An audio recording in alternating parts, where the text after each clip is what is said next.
بنرحب فيكم مشاهدينا بجولة جديدة من جولاتنا اللي من خلالها بنرصد لكم كيفية الناس استعدادهم لعيد الأضحى المبارك. خلينا نروح ونشوف كيف الناس بتستعد لعيد الأضحى المبارك.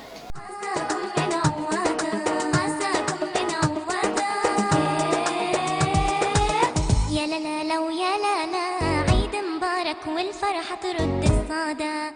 أول شيء نقول كل عام وأنتم بخير على الأمة العربية والأمة الإسلامية والشعب الفلسطيني. ثانيا بالنسبة لإحنا في قطاع غزة استعدادنا لعيد الأضحى هو مكرمة من الله عز وجل، لأنه في عنا عيدين، عيد الفطر السعيد وعيد الأضحى، فلازم إحنا نستعد للعيد بغض النظر إيش الأجواء اللي إحنا بنعيشها، فهذا عيد مفروض علينا وإحنا لازم نحضر حالنا له. بهني كل الأمة العربية والإسلامية كلها، بنقول لهم كل عام وأنتم بألف خير. لكل بني آدم، لكل أم شهيد، لكل أم أسير، لكل أسير فلسطيني ضحى بحريته لحتى إنه إحنا برضو نعيش بحرية. لكل أهالي الشهداء والأسرى والجرحى، لأهلي، لوالدي والدتي، لإخواني، لكل صحباتي، لكل أصدقاء، كل حدا بيعرفني بقول له كل عام وأنت بألف خير. بهني أهلي أول إشي والشعب الفلسطيني بشكل عام وأنت بالصحة والسلامة. بهني أول شيء كل العالم العربي والشعب الفلسطيني وأهل غزة عموما وأنتم طبعا. عيد مبارك والفرحة ترد الصدى. يا لا لو يا لا.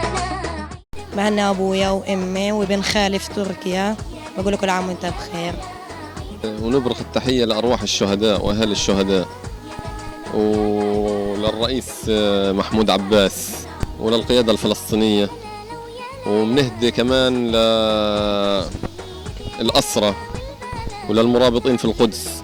نهني جميع الأمة الإسلامية إن شاء الله، وإن شاء الله هيك فلسطين كل الشعب يكون راجع لبلاده للقدس وسوريا، لكل الأمة الإسلامية. بهني أهلي وأخوتي وولادي وجوزي يعني وكل عيلتي، كل عام وما بخير. بوجه كل التحية للمسجد الأقصى المبارك وكل من يدافع عنه، وكل من يدافع عنه من شباب، أشبال، نساء، كل التحية وكل الوسائلهم جميعا. نسمعك. هلا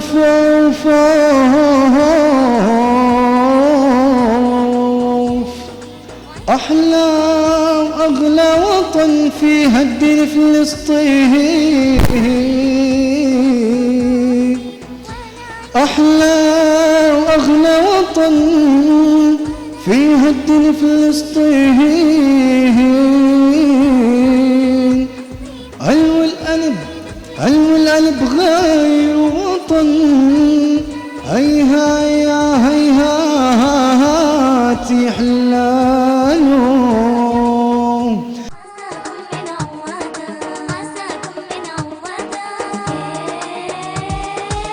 يا لا لو يا لا عيد مبارك والفرحة ترد الصدى.